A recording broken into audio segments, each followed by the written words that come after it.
बहू, तुम कहाँ गई थी, वो भी बिना मुझसे पूछे?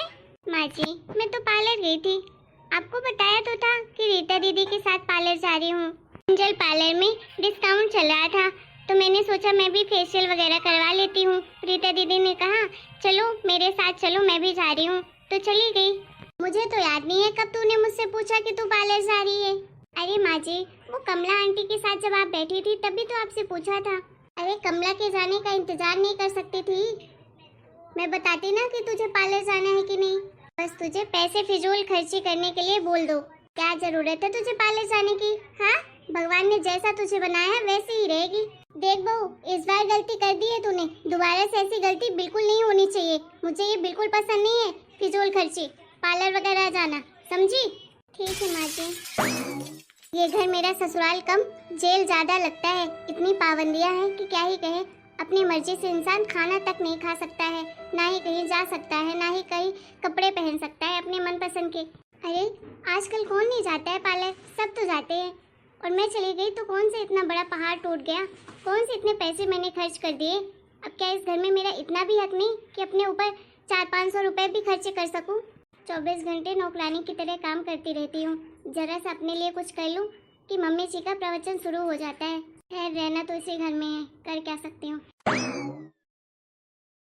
कितनी अच्छी खुशबू आ रही है ना। आज मैंने पनीर कोफ्ते की सब्जी बनाई है, मेरी फेवरेट। मज़ा ही आ जाएगा खाने में तो। ये किस चीज़ की इतनी स्मेल आ रही है? अरे कोई मसाले वाली सब्जी बनाई है क्या? पूरे किचन में मसाले ही मसाले की गंध आ रही है। मम्मी जी, गंध कहाँ आ रही है, खुशबू आ रही है।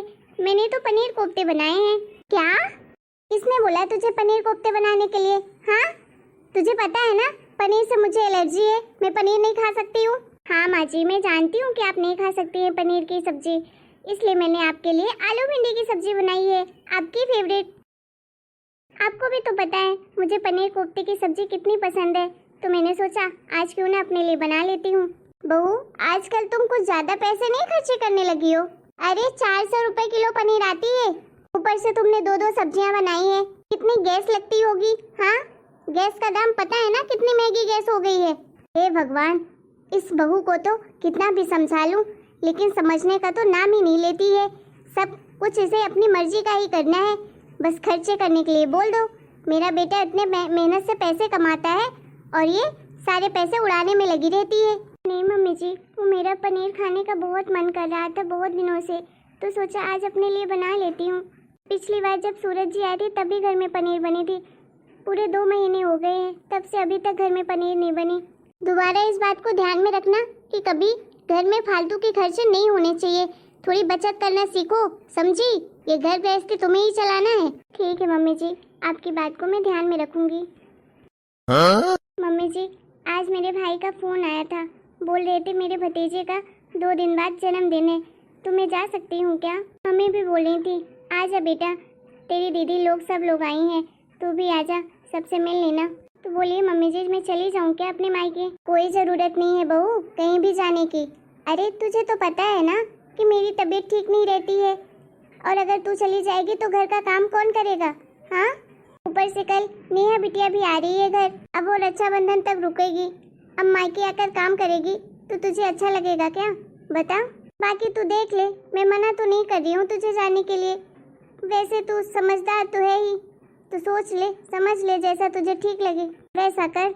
मम्मी जी, मैं ज़्यादा दिन के लिए तो नहीं जाऊँगी, 3 दिन के लिए तो जा ही सकती हूँ।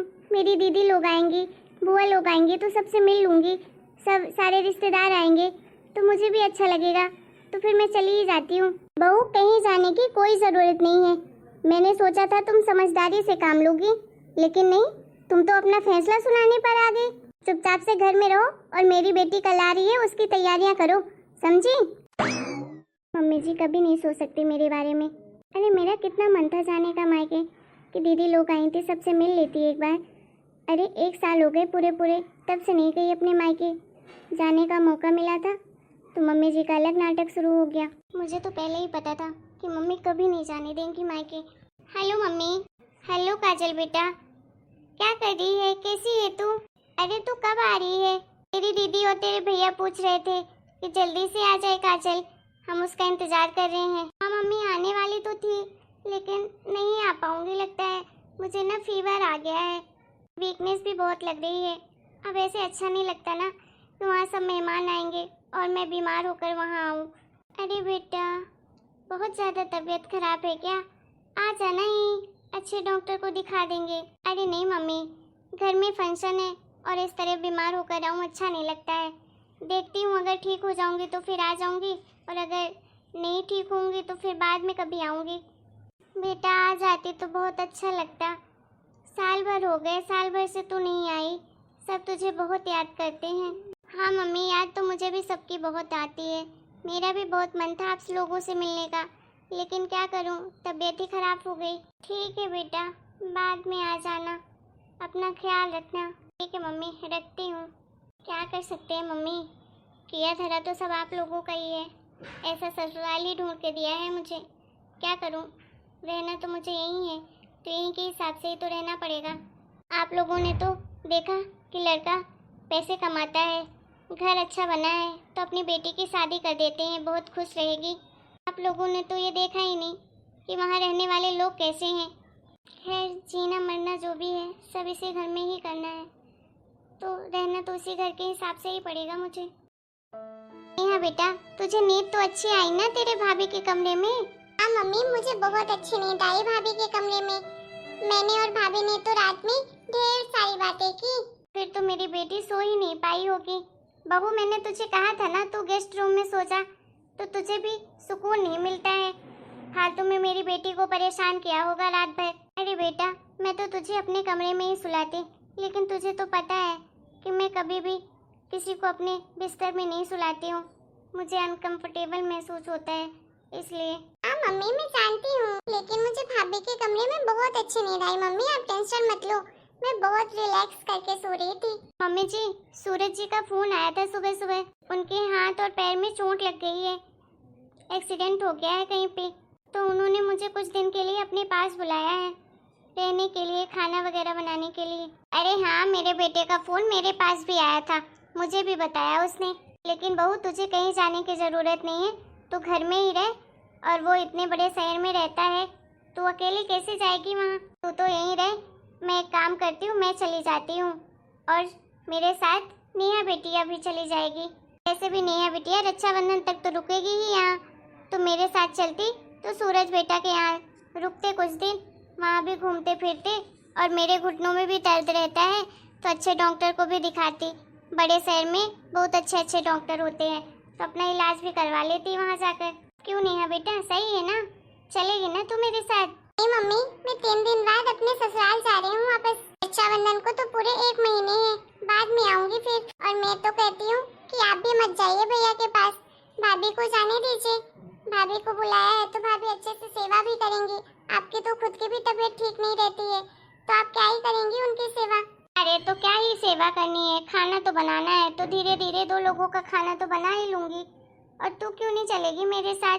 अरे मम्मी, मेरा भी अपना घर परिवार है, उधर भी तो ध्यान देना है। अब क्या महीने भर में अपने मायके में ही रुकूं?